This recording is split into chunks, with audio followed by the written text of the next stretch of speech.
ব্যবসা বাণিজ্য অর্থনীতি বিষয়ক আরটিভি সাপ্তাহিক আয়োজন মধ্যমতি ব্যাংক বিজনেস টকে আপনাদের সবাইকে স্বাগত জানাচ্ছি আমি সৈয়দ আশিক রহমান। দর্শক, স্বৈরতান্ত্রিক ও বৈষম্যমূলক সরকার ব্যবস্থার বিরুদ্ধে ছাত্র জনতার গণ-অভ্যুত্থানে গত 5 আগস্ট পতন হয়েছে শেখ হাসিনার নেতৃত্বাধীন আওয়ামী লীগ সরকারের। শান্তিতে নোবেল জয়ী ডক্টর মোহাম্মদ ইউনূসের নেতৃত্বে 8 আগস্ট গঠিত হয়েছে অন্তর্বর্তীকালীন সরকার। বৈষম্যমুক্ত, সত্যিকারের সমৃদ্ধ, কল্যাণকামী নতুন বাংলাদেশ বিনির্মাণই এই সরকারের প্রধান লক্ষ্য। তবে এই লক্ষ্য অর্জনের পথে রয়েছে বেশ কিছু চ্যালেঞ্জ। উচ্চ মূল্যস্ফীতি, রিজার্ভ ঘাটতি, ব্যাংকের তারল্য সংকট, দীর্ঘদিন ধরে বিনিয়োগে খরা, খেলাপি ঋণের অস্বাভাবিক হার, হুন্ডি অপ্রতিরোধ্য অর্থ পাচার, লাগামহীন দুর্নীতি এবং সুশাসন ও জবাবদিহিতার অভাব সহ নানা সংকটের চরম ঝুঁকিতে রয়েছে দেশের অর্থনীতি। গত প্রায় 2 বছর ধরে অস্থিরতা বিরাজ করছে বৈদেশিক মুদ্রার বিনিময় মূল্যে। সম্প্রতি দুর্বৃত্তদের হামলায় দেশের বেশ কিছু শিল্প কারখানা ক্ষতিগ্রস্ত হয়েছে। এতে ব্যবসায়ীদের মাঝেও এক ধরনের আস্থাহীনতা তৈরি করেছে, যা উদ্যোক্তাদের বিনিয়োগে নিরুৎসাহিত করতে পারে বলে মনে করছেন বিশ্লেষকদের কেউ কেউ। এই চ্যালেঞ্জগুলো মোকাবেলা করে দেশ ও দেশের মানুষের সত্যিকারের উন্নয়ন ও সমৃদ্ধি নিশ্চিতে করণীয় নিয়ে আজ আমরা আলোচনা করব বিজনেস টক। আলোচনার বিষয় সংকটে অর্থনীতি, নতুন সরকারের কাছে প্রত্যাশা কি।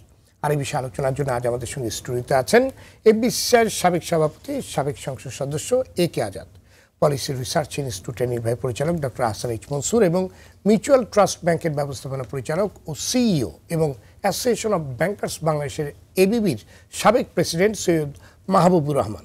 যাচ্ছি মূল আলোচনায়। জনাব ডক্টর আহসান এইচ মনসুর, নতুন সরকার দায়িত্ব গ্রহণ করেছে।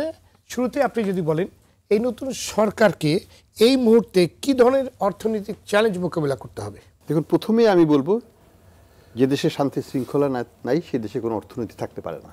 কাজে ফার্স্ট অ্যান্ড ফরমোস্ট হচ্ছে ইমিডিয়েটলি শান্তি শৃঙ্খলা ফিরিয়ে আনতে হবে। এটা নিয়ে কোনো দ্বিধা দ্বন্দ্ব, এটা একেবারে ফরমোস্ট ইম্পর্টেন্ট, মাস্ট একেবারে, এবং 7 দিনের মধ্যে করতে হবে। তা না হলে কনফিডেন্স আরও ইরোডেড হয়ে যাবে।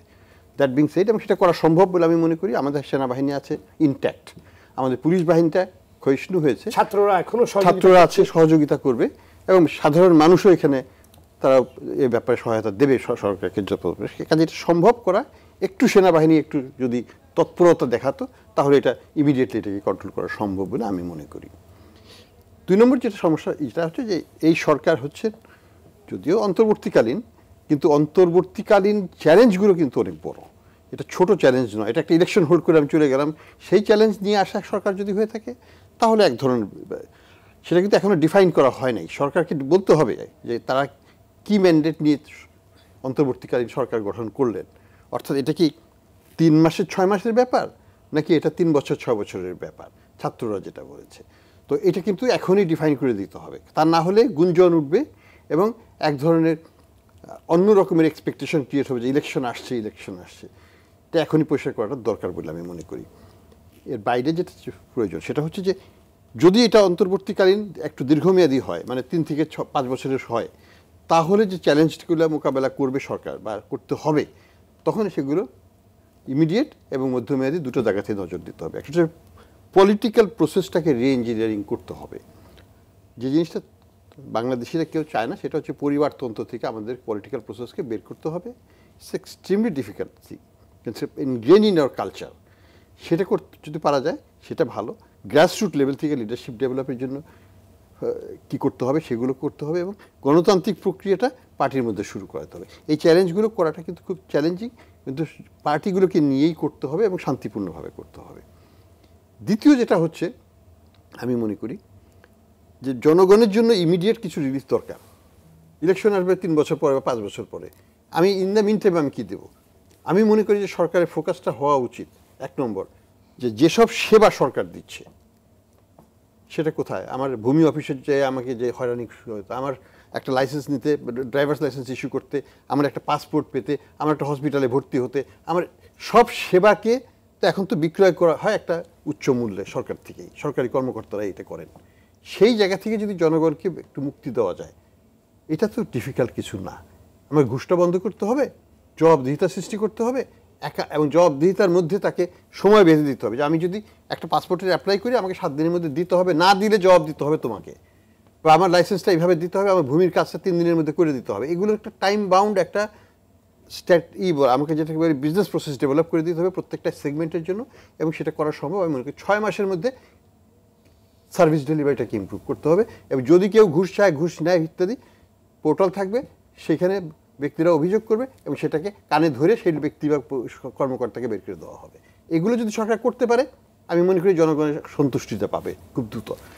তারপরে হচ্ছে যে আমাদের অর্থনৈতিক ইস্যুগুলো, সেখানে দুই ধরনের চ্যালেঞ্জ। একটা চ্যালেঞ্জ হচ্ছে যেটাকে আমরা বলি ম্যাক্রো ইকোনমিক চ্যালেঞ্জ, সেটা তো আপনারা দেখে খুব সুন্দরভাবেই বলেছেন যে আমাদের এক্সচেঞ্জ রেটের ইনস্টেবিলিটি, আমাদের মূল্যস্ফীতির চাপ, এটাকে কিন্তু কমাতে হবে এবং কমাতে হবে আগামী 6 থেকে 9 মাসের মধ্যেই। তা না হলে পরে জন অসন্তুষ্টি বেড়ে যাবে এবং সরকারের জন্য সেটা কোনো সরকারের জন্যই কাম্য নয়। এবং one of the fuelling factor এই আওয়ামী লীগ সরকারের পতনের আমরা কিন্তু একটা ভালো ইতিবাচক জায়গা দেখছি যে ছাত্ররা এখন ভোক্তা অধিকারের সাথে তারা নিজেরাও বাজার মনিটরিং করছে এবং কিছু পণ্যের দাম কিন্তু দারুণভাবে কমে এসছে, কারণ চাঁদাবাজিটা হচ্ছে না, চাঁদাবাজি করতে পারছে না, মানে মধ্যস্বত্বভোগীরা কিন্তু নিতে পারছে না। এগুলোকে কিভাবে একটু পার্মানেন্ট করা যায়, টেকসই করা যায়, যাতে এই মনিটরিংটা যেন থাকে। সব জায়গাতেই চাঁদাবাজি, সব এই যে বাজারগুলো কন্ট্রোল করা, বাসের স্ট্যাম্পগুলো কন্ট্রোল করা, মানে কেউ না কেউ এখান থেকে টাকা নিচ্ছে, কেউ না কেউ, মানে কি সব সরকারই নিয়েছে, আওয়ামী লীগও নিয়েছে, বিএনপি নিয়েছে, তার আগেও নিয়েছে। এই জিনিসটা বন্ধ করতে হবে, তাহলে আমার ট্রাকের ভাড়াও কমবে, আমার বাসের ভাড়াও কমবে, মানে যৌক্তিক জায়গা সব জায়গায় থাকতে হবে। এই জিনিসগুলো তো সরকার করতে পারে বলে আমি মনে করি এবং করাটা উচিত, এবং ইমিডিয়েটলি না করলে আর করতে পারবে না। ধন্যবাদ আপনার কাছে। পরে আমি আবার আসবো। জনাব সৈয়দ মাহবুবুর রহমান, ঋণ খেলাপি এবং অর্থ পাচার দেশের অর্থনীতির জন্য বিষ ফোঁড়া হয়ে দাঁড়িয়ে আছে। আগের সরকারগুলোকে ঋণ খেলাপি এবং অর্থ পাচারকারীদের ব্যাপারে অনেকটাই নমনীয় ভাব নিতে দেখেছি আমরা, কিংবা নমনীয়তা করতে দেখেছি।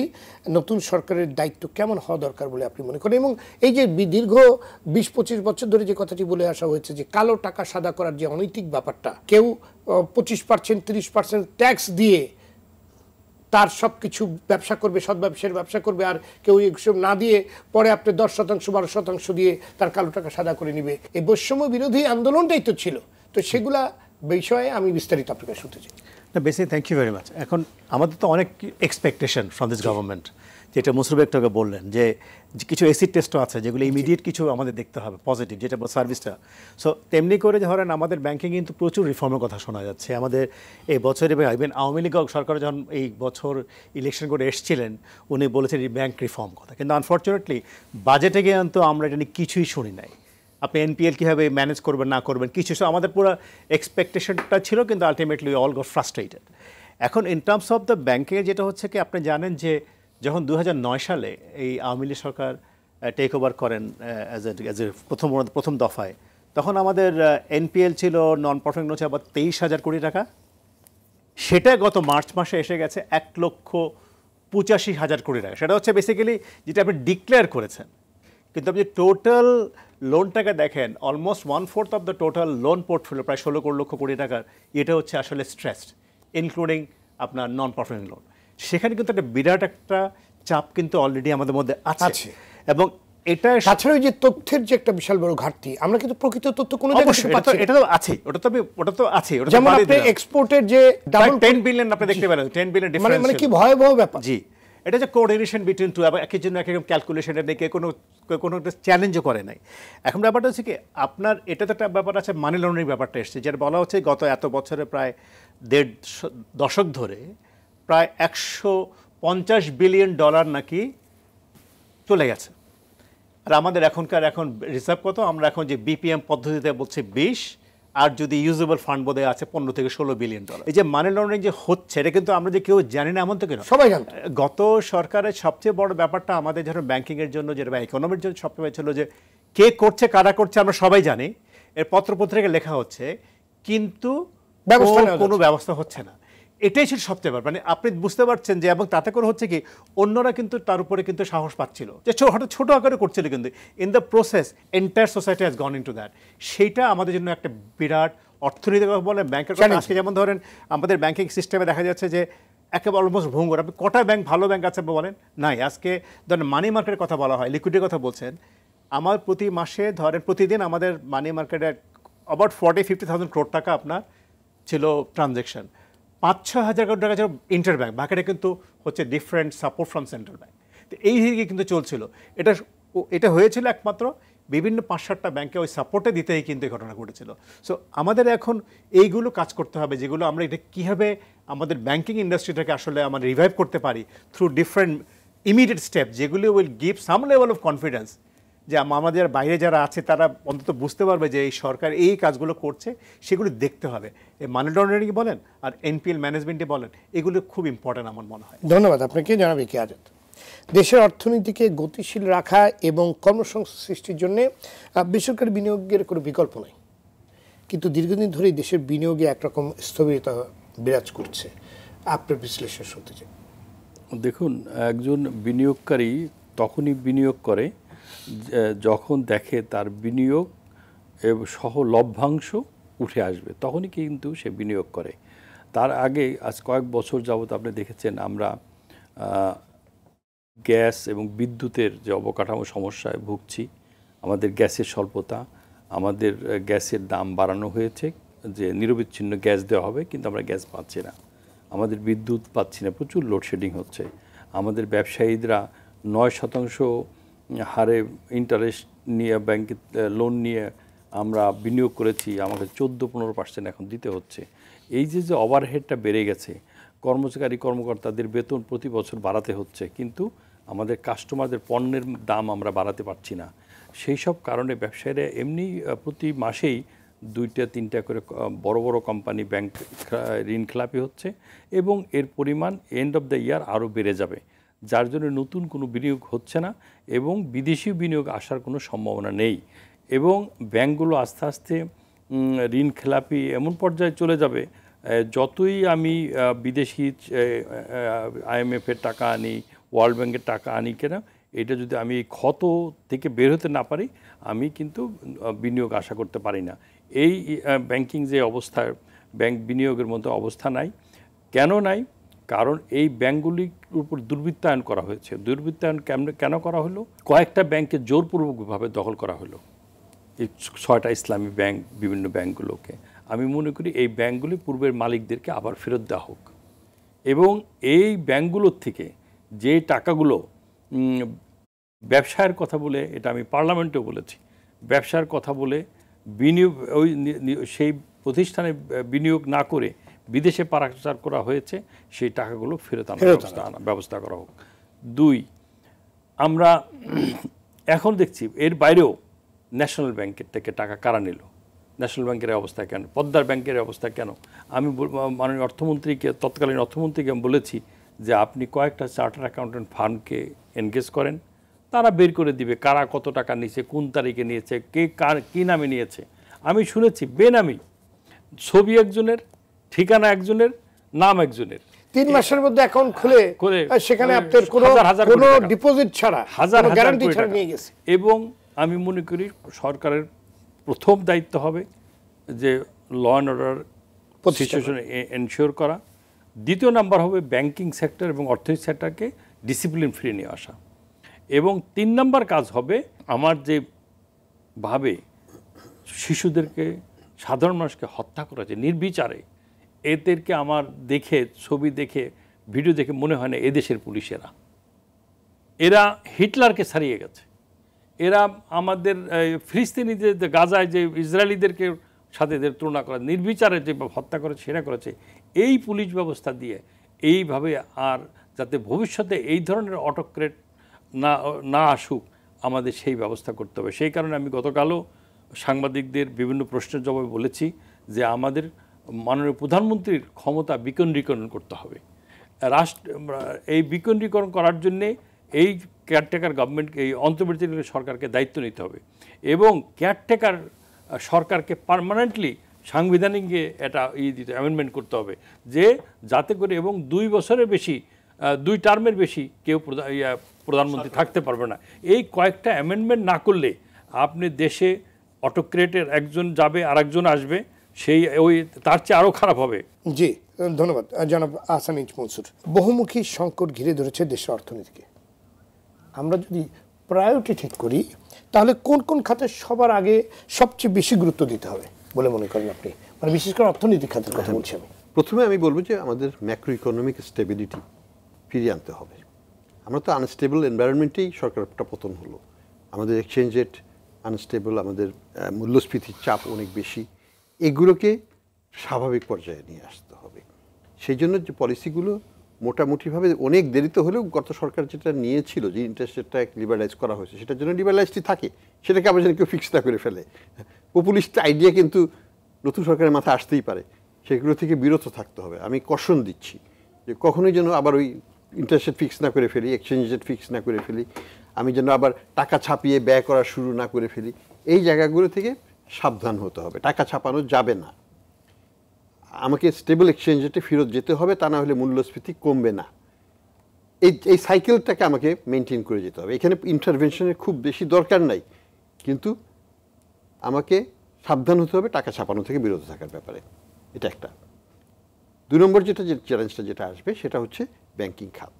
ব্যাংকিং খাত নিয়ে আমি মনে করি যে সরকারের ইমিডিয়েটলি একটা ব্যাংকিং কমিশনই করুক বা একটা টাস্ক ফোর্স করুক, যাদের দায়িত্ব হবে যে এটা সহজ কাজ নয়, এটা প্রত্যেকটা কাজই কঠিন। আমি মনে করি যে সবচেয়ে বেশি আগে যেটা করতে হবে যে এটা সিস্টেমিক কোনো ক্রাইসিস যেন ডেভেলপ না করে। সিস্টেমিক ক্রাইসিস বলতে আমি মিন করছি যে কোনো ব্যাংক, বড় ব্যাংক যেন ফেলিওর না হয়, এবং অ্যাট দ্য সেম টাইম টাকা ছাপিয়ে যদি সেগুলোকে উদ্ধার করা হয় তাহলে কিন্তু আমার ম্যাক্রো ইকোনমিক স্টেবিলিটি জাহান্নামে চলে যাবে। কাজে আমাকে সেটাও সাবধানে হতে হবে। তো কীভাবে করবে সেটা আগে ভাবুন। আমাকে কি 1 লক্ষ কোটি টাকা লাগবে না 2 লক্ষ কোটি টাকা লাগবে আমি জানি না, কিন্তু বড় আকারের চেক লিখতে হবে এখানে সরকারকে, জি, এবং সেটা কিভাবে আমি ফাইন্যান্সিং করবো সেটাও ভাবতে হবে সরকারকে এখনই। আর যেভাবেই হোক মনে করেন আইএমএফ কিংবা বিদেশ সবার কাছ থেকে টাকা চেয়ে এটাকে ফেজিং করে 5 বছর ধরে। আপনি যে কথাটি বললেন এটা খুবই গুরুত্বপূর্ণ। এই যে টাকা ছাপানোর মতো যে ভয়ঙ্কর ব্যাপারগুলো আমরা এই বিগত কদিন দেখেছি, এবং এই টাকাগুলোও তো কোথায় গেছে আমরা জানি। আমি এই বিষয়টি নিয়ে জনাব মাহবুবুর রহমান আপনার কাছে আসতে চাই যে ব্যাংকিং খাতে তারল্য সংকট দেখা দিয়েছে, অথচ গত অর্থ বছরে 93,000 কোটি টাকার বেশি ছাপানো হয়েছে, যেটা মাত্র ডক্টর আহসান মনসুর বলছিলেন যে এটা একটা ভয়ঙ্কর ব্যাপার। তারপর কেন তারল্য সংকট? তাহলে ওই টাকাগুলোও বাজাচ্ছে কোথায় আমরা শুনবো, কিন্তু এটি বিরতি নিতে হবে। বিরতি থেকে ফিরে আপনার কাছে আমি শুনবো। দর্শক, মধুমতি ব্যাংক বিজনেস স্টকে নিচ্ছে ছোট্ট একটি বিরতি, ফিরছে অল্প সময়ের মধ্যেই, সাথেই থাকবে। দর্শক, বিরতির পর আপনাদের আবারও স্বাগত। দেখছেন ব্যবসা বাণিজ্য বিষয়ক আলোচনা অনুষ্ঠান মধুমতি ব্যাংক বিজনেস টক। সঙ্গে আছে আমি সৈয়দ আশিক রহমান। আজ আমরা আলোচনা করছি অর্থনৈতিক সংকটের সমাধানে নতুন সরকারের কাছে প্রত্যাশা নিয়ে। আমরা ফিরছি আলোচনায়। জনাব সৈয়দ মাহবুবুর রহমান, বিরতির পূর্বে যে প্রশ্নটি আপনার কাছে ছিল যে গত অর্থ বছরে 93,000 কোটি টাকার বেশি টাকা ছাপানো হয়েছে, তারপরেও কেন ব্যাংকের তারল্য সংকট? তাহলে সে টাকাগুলো গেল কোথায়? একটা তো গেছে ডিভলভমেন্ট হচ্ছিল, যেটা সরকার সরাসরি সেন্ট্রাল ব্যাংক থেকে নিয়েছে। আরেকটা যেটা হচ্ছিল সেটা হচ্ছে কি, আপনি দেখেন ওই যে সেই ব্যাংকগুলো আপনাকে সাপোর্ট করছে, তার তো কোনো কিছু নেই। সে কিন্তু জাস্ট ওখানে আইও এর মতো আইওইউ একটা স্লিপ ছিল যে আমি আইওইউ, ওদের তো যেহেতু মোস্টলি ইসলামী ব্যাংক, ওদের রেপো করার কোনো ইনস্ট্রুমেন্টও ছিল না। সো বেসিক্যালি ওখানে টাকা কিন্তু সাপোর্ট দিতেই হয়েছে সেন্ট্রাল ব্যাংকে। কেন যেটা হয়েছে ওই ব্যাংকগুলোর এখন এই মুহূর্তে কাস্টমার যদি একদিনও বন্ধ, আপনি দেখেছেন রিসেন্টলি যে একটা ব্যাংকের চিটাগংয়ে কিন্তু কোনো ট্রানজ্যাকশন ছিল না, এটা ব্যাস্ট ভার্চুয়ালি শাট অফ ছিল, এবং সেটা নোটিশ দিয়েছিল। কিন্তু একটা কারণ ছিল যে আমাদের ক্যাশ এখন এনাফ ক্যাশ ছিল না টু সাপোর্ট দ্য কাস্টমার, মানে কাস্টমার ট্রানজ্যাকশন করার জন্য। এটা তো স্পিক্স অফ দ্য ফ্যাক্ট যে আসলে ঘটনাটা কোথায়। এটা ছিল অন্যতম মূল কারণ যে টাকাগুলো। আর একটা যেটা হচ্ছে কি, কারেন্সি আউটসাইড ব্যাংক মানে ব্যাংক কিন্তু বেড়ে যাচ্ছে সিগনিফিক্যান্টলি, বিভিন্ন কারণ। একটা ছিল ব্যাংকের উপর আপনার বিশ্বাসযোগ্যতা মানুষ ছিল না, দেখছিল বিভিন্ন ব্যাংকের অনেক স্টোরিজগুলো পেপারে আসছিল, সো মানুষ কিন্তু টাকাগুলো দে আর হোল্ডিং অন টু ইট। আর একটা যেটা হচ্ছে যেমন ইনফ্লেশন অনেক বেড়ে গেছে, গত মার্চ থেকে ইনফ্লেশনের রেট কিন্তু 9-এর উপরে আছে, এবং গভর্নমেন্ট কিন্তু অনেক করে সেন্ট্রাল ব্যাংক থেকে আমরা গত বছর 6.5 টার্গেট ছিল, তারপরে করতে করতে এই বছর বোধহয় ছিল জুনের মধ্যে 7.5 নামিয়ে আনবে, বাট আমরা কিন্তু কোনো সেই সাইনই দেখছি না। এখনও কিন্তু 9.5-10-এর দিকে কিন্তু ইনফ্লেশন, এবং এটা যে সহসা কমবে সেটার কিন্তু কোনো লক্ষণ নাই। সো টাকাটা আসলে বেসিক্যালি চলে গেছে ওখানে, যার জন্য আপনি দেখবেন যে আপনার আর গভর্নমেন্ট যেটা হচ্ছে এখন ধরেন, আরেকটা যেটা হচ্ছে যে গভর্নমেন্ট কিন্তু প্রচণ্ড বড় করতেছে মানুষের ব্যাংক থেকে, বিশেষ করে প্রাইভেট ব্যাংক। হ্যাঁ, না মানে যেটা হচ্ছে ধরেন তারা কত রেট দিচ্ছিল 11.6% 3 মান্থস, যেখানে ব্যাংকগুলো দিচ্ছিল 10.5-11, সেখানে সেন্ট্রাল গভর্নমেন্ট কিন্তু বড় করছিল 11.5-15, এবং 1 বছর রেট ছিল 12%। তো স্বাভাবিকভাবে যেটা হয়েছে কি, সবাই হুমড়ি খেয়ে সেখানে যাচ্ছিল, সে ব্যবসায়ী বলেন বা ইন্ডিভিজুয়ালি বলেন, সবাই কিন্তু তখন আর ব্যাংকে ফিক্সড ডিপোজিট না করে তারা কিন্তু গভর্নমেন্টকে দিচ্ছিল, মানে গভর্নমেন্ট কিন্তু তখন বড় করছে। বিকজ একটা সেম টাইম খেয়াল করবেন যে আমাদের tax GDP ratio just barely 8%-এর উপরে। তো এত লো ট্যাক্স জিডিপি রেশিও নিয়ে আপনি কিন্তু চলতে পারবেন না। আপনি দেখেন ব্যাংকের গভর্নমেন্টের বরোয়িং কোথায় চলে গেছে এই গত 1.5 দশকে। সেন্ট্রাল ব্যাংকের বরোয়িং মানে সিগনিফিকেন্টলি বেড়ে গেছে, প্রায় 85%। এখন পর্যন্ত $2 বিলিয়ন হচ্ছে শুধুমাত্র ফরেন ডেট, $2 বিলিয়ন। তো আপনি যেভাবে ডেটটা বেড়েছে এবং debt to GDP is almost like 100%-এর বেশি, debt to revenue almost 100% plus হয়ে গেছে। তো সেইভাবে কিন্তু government revenue 380%। So you know it better. So you can see that আপনি কোথায় আপনি সার্ভিসিং করবেন। আপনার ডিভ্যালুয়েশন হয়েছে প্রায় 35%-এর বেশি গত 2 বছরে। At the same time interest বেড়েছে, যেটা আপনার 21-এর আগে ছিল sub-1, সেটা হয়ে গেছে 5-5.5। সো গভর্নমেন্টে কিন্তু একদিকে আপনার প্রিন্সিপাল অ্যামাউন্ট বেড়েছে, অন্যদিকে কিন্তু আপনার ইন্টারেস্ট অ্যামাউন্টও বেড়ে গেছে। So government is basically was going no wire. So সেই জন্য এখানে প্রচুর ডোমেস্টিক রিসোর্স থেকে বড় করছিল, কেন আর বাইরে থেকে ফান্ড আসছিল না। তো আপনি বলেন এফডিআই বলেন ওই 1-2 বিলিয়নের মধ্যে হভারিং অ্যারাউন্ড, ক্যাপিটাল মার্কেটে ইনভেস্টমেন্ট নাই, ট্রেড লোন নাই, মোটামুটি ভার্চুয়ালি সবগুলো পথ কিন্তু বন্ধ হয়ে গেছে। সেই জন্য লোকাল সোর্স থেকে সৈয়দ মাহবুব রহমান, দেশের ব্যাংকিং খাতে বড় ঝুঁকিতে রয়েছে, এটা অনস্বীকার্য। দেশের অর্থ বিভাগের দায়িত্ব এমন একজন নিয়েছেন যিনি বাংলাদেশ ব্যাংকের গভর্নর ছিলেন, যোগ্য, দক্ষ এবং সৎ মানুষ হিসেবে যার বেশ সুনাম রয়েছে। তার কাছে আপনার কি প্রত্যাশা, কিংবা একজন ব্যাংকার হিসাবে কি প্রত্যাশা করছেন তার কাছে? ওনাকে তো আমরা গভর্নর হিসেবে দেখেছিলাম এবং আমরা দেখেছিলাম খুব আপরাইট, ওনার মানে macro economics very very important. So ওনার আন্ডারস্ট্যান্ডিং খুব ভালো এবং আশা করছি যে আমরা at the same planning minister দায়িত্ব আছে। সো দুটো জায়গায় কিন্তু দেখবেন। তা আশা করছি যে আমরা ওনার কাছ থেকে প্রথমে যেটা মনসুর ভাই বললেন যে আমাদের আসলে কিছু দেখাতে হবে যে ব্যাংকিং সেক্টরে রিফর্ম কী কাজ করতে যাচ্ছে। কিছু আপনি যদি ডেমনস্ট্রেশন না দিতে পারেন তাহলে কিন্তু মানুষের বিশ্বাস জড়িয়ে এসে কি হলো, আপনি কি করলাম, যেমন ধরুন কিছু রিশাফল ইজ ভেরি ইম্পর্টেন্ট। তারপর যারা ধরেন আপনি জানেন যে এই লোকগুলো টাকা নিয়ে গেছে, আপনি সেই লোকগুলোকে যদি নিয়ে আসতে পারেন বিহাইন্ড দ্য বার, অ্যাটলিস্ট তাদের বিরুদ্ধে আপনি যদি অ্যাটলিস্ট ইনভেস্টিগেশন শুরু করতে পারেন, অন্তত something has to be seen. আমরা সেটাই চাই। আমরা চাচ্ছি যে সেন্ট্রাল ব্যাংকে যেমন ধরেন আমরা রিসেন্টলি দেখতে পেলাম যে পেপারে দেখলাম, টিভিতে দেখলাম যে একজন governor was force to resign, অন্যরা অলরেডি ওনাদেরকে আসতে মানা করা হয়েছে, BFI head is not in the bank. এগুলো কিন্তু is not giving good sign to the even to the depositor as well, not to the আমাদের ব্যাংকিং। যদিও একটা গাইডলাইন আছে, একটা ইনফ্রাস্ট্রাকচার আছে, স্ট্রাকচার আছে, যেহেতু ব্যাংকিং ইন্ডাস্ট্রি আমরা সেটা ফলো করেই করছি, কোনো অ্যানার্কি বা কোনো প্যানিকড আমরা নই। কিন্তু আমরা চাইবো যে উনি আসার পরে we want to see some reforms, কিছু অ্যাটলিস্ট স্টেপস যেগুলো আমাদের একটা কনফিডেন্স দিবে ইন টার্মস অফ যে ট্রান্সপারেন্সি। মানে আপনি যদি সুনির্দিষ্ট করে বলেন যে সুনির্দিষ্ট লাইক এ ট্রান্সপারেন্সি আমরা চাই। আমরা যে ধরেন যে মানি লন্ডারিং ক্ষেত্রে আমরা কিন্তু স্ট্রং ইনিশিয়েটিভ দেখতে চাই, যেগুলো বেসিক্যালি আমাদের তারপর ধরুন NPL ম্যানেজমেন্ট আমরা কি করব, এগুলো is very very important for us. যেগুলো যে আমরা এইভাবে কাজগুলো করব, সেগুলো যদি আমাদের একটা ভালো একটা যদি কিছু রিফর্মের কথা বাংলাদেশ ব্যাংক আগেও নিয়েছে 17 পয়েন্টস, কিন্তু এগুলো আমরা দেখতে চাই বাংলাদেশ ব্যাংকের কাছে। যখন আমরা দেখবো যে এগুলো, তখন আমরা অ্যাটলিস্ট আমরা আমাদের দিক থেকে আমরা অতীতে বাংলাদেশ ব্যাংকে কোনো অ্যাক্টিভ পদক্ষেপ নিতে দেখিনি। মানে যদিও সবগুলো ব্যাংকের দায়িত্ব বাংলাদেশ ব্যাংকের, কিন্তু তাদেরকে আসলে যেভাবে দেখভাল করার কথা সেগুলো আমরা দেখিনি বিগত বেশ কিছুদিন ধরে, এবং অনেক কিছু বলার পরেও তাদেরকে অ্যাক্টিভ হতে দেখিনি। আপনার কি প্রত্যাশা? আরেকটা যেটা হচ্ছে, যেমন যেটা আজাদ ভাই বললেন, কিছু ব্যাংকের কিন্তু ওনারশিপ ওভারনাইট চেঞ্জ হয়েছে, রাতের অন্ধকারও চেঞ্জ হয়েছে, যেটা সেন্ট্রাল ব্যাংক সন্ধ্যার সময় রাতের বেলা কিন্তু সাইন আপ করেছে, যেগুলো যে সেখানে কিছু রিফর্ম প্লাস কিছু বোর্ডের ক্ষেত্রে দেখা যাবে।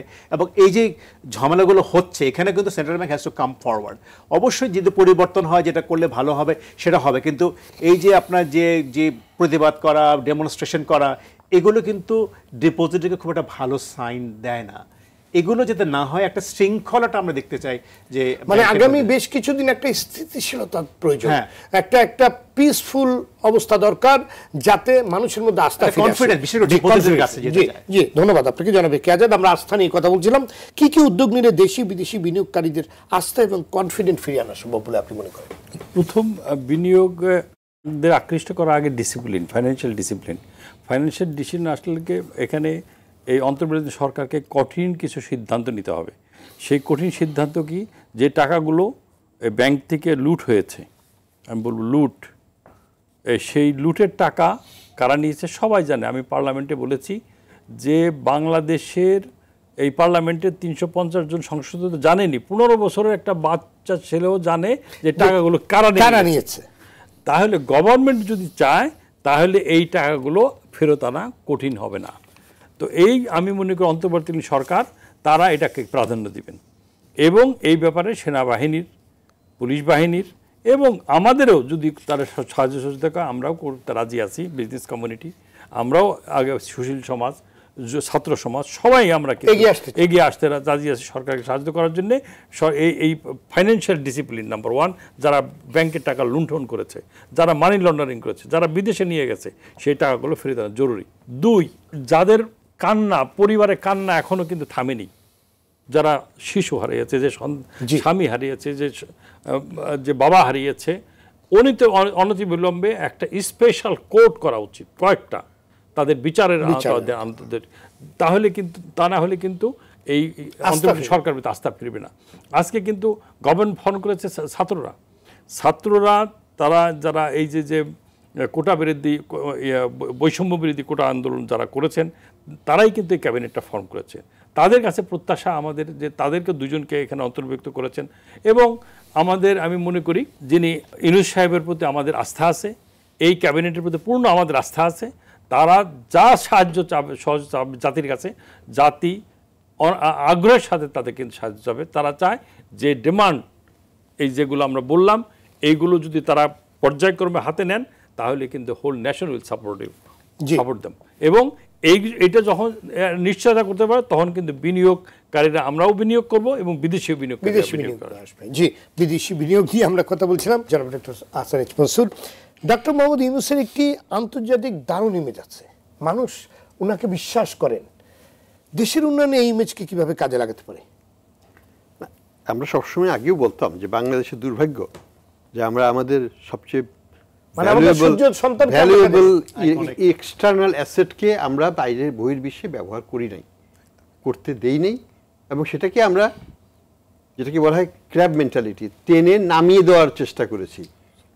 এই যাই হোক, এখন উনি আমাদের তাকে আমরা আমরা ঘৃণ্যভাবে আমরা তাকে অপমানিত মানহানির চেষ্টা করা হয়েছে এবং সবই করা হয়েছে।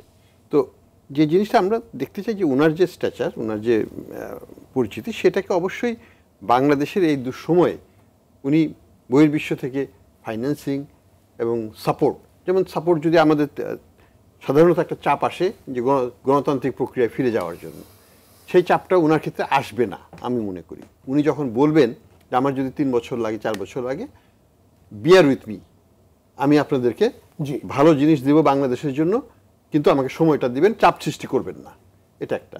আমার কিছু আর্থিক সহায়তার দরকার আছে, IMF-এর অ্যাক্সেসটাকে বাড়িয়ে দেওয়া হোক, এটা 4 বিলিয়ন আছে, 4.7, এটাকে আমাকে 7-8 করে দেন, এটাকে ফ্রন্ট লোড করে দেন, অর্থাৎ আমাকে প্রথম বছরেই আমাকে যেন এই বাকি অগমেন্টেড অ্যামাউন্টটা পুরোটাই দিয়ে দেওয়া হয়, 2-3 বিলিয়ন আমাকে দিয়ে দেওয়া হয়। ওয়ার্ল্ড ব্যাংকের জন্য এডিশনাল কী করা যায়, বিশ্ব ব্যাংকের প্রধানের সাথে আলোচনা করে সেটা করা। উনার যে এক্সটার্নাল অ্যাসেটটা, এইসব জায়গায় আমরা ভালোভাবে ব্যবহার করতে পারি।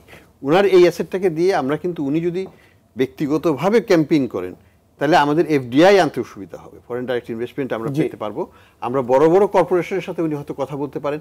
আমাদের বাংলাদেশে একটা ইন্টারন্যাশনাল ফ্ল্যাগশিপ কোম্পানি নাই, একটাও নাই, নট এ সিঙ্গেল ওয়ান। দুটো একটা যদি আমরা নিয়ে আসতে পারি, যদি উনি নিয়ে আসতে পারেন কর্পোরেটদেরকে বলে, তাদেরকে আস্থা দিয়ে, সেটা কিন্তু আমাদের ইকোনমিক ট্রান্সফরমেশন, ইন্ডাস্ট্রিয়াল ট্রান্সফরমেশন একটা বড় অবদান রাখে। যেটা স্যামসাং একটা ইলেকট্রনিক ইন্ডাস্ট্রি যে ভিয়েতনামের ইলেকট্রনিক ইন্ডাস্ট্রি রেভলিউশন ভাগ্য বদলে দিয়েছে, হ্যাঁ, সেই রকম একটা আমাদের কিছু ট্রান্সফরমেশনাল ফ্ল্যাগশিপ ইন্ডাস্ট্রি দরকার বাংলাদেশে FDI এর ক্ষেত্রে। ওই ছোটখাটো ছিটকা ফটকা দিয়ে কিছু হবে না, বড় দরকার। ফাইনালি আমি যেটা বলবো একটা কথা, সেটা হচ্ছে time is not in your side. সময় এবং জাতি কিন্তু সবসময় ক্রিটিক্যাল হয়ে যায়, এবং please work out A 100-day plan. 100-day প্ল্যানে বেশি কিছু থাকতে হবে না। আপনারা কি করবেন পরবর্তীতে, লে ইট আউট ইন ডিটেল, সব কিছু দিয়ে জনগণের সম্মুখে পেশ করেন। ফাইন্যান্সিয়াল সেক্টরে এটা করব, সার্ভিস ডেলিভারিতে এটা করব, এবং পলিটিক্যাল রিফর্মে এইটা করব, এবং এটার জন্য আমার রেসপেক্টিভ এরিয়াতে আমার এই সময় লাগবে। আমার ট্যাক্স রিফর্ম করতে এই সময়টা লাগবে, আমার ফাইন্যান্স ব্যাংকিং খাতকে পুরো করতে আমার এই সময়টা লাগবে।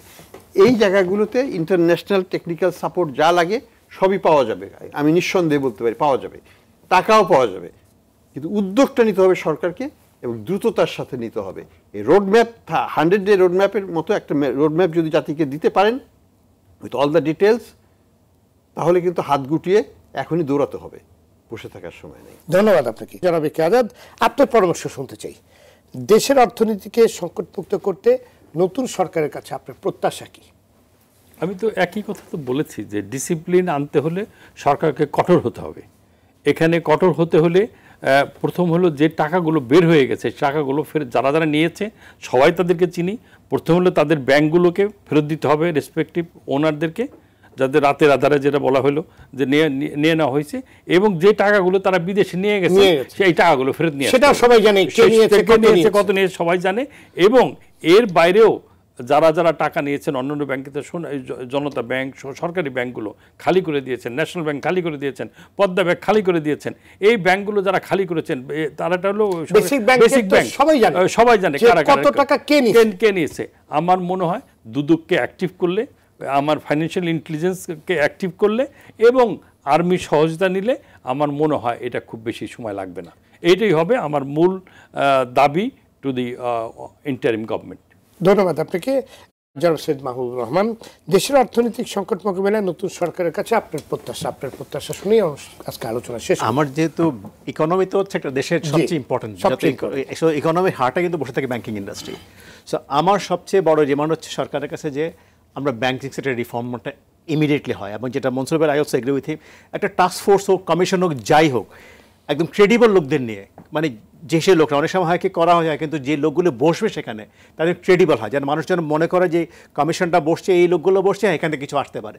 সেই ধরনের একটা ইমিডিয়েট করা দরকার, আদারওয়াইজ আপনি কিন্তু কিছুই করতে, এবং তারা কিন্তু ইমিডিয়েটলি এবং করার পরপরই কিন্তু ওরা হয়তো সার্টেন টাইমের মধ্যে they have to come with a plan, road map, this is what you are going to do.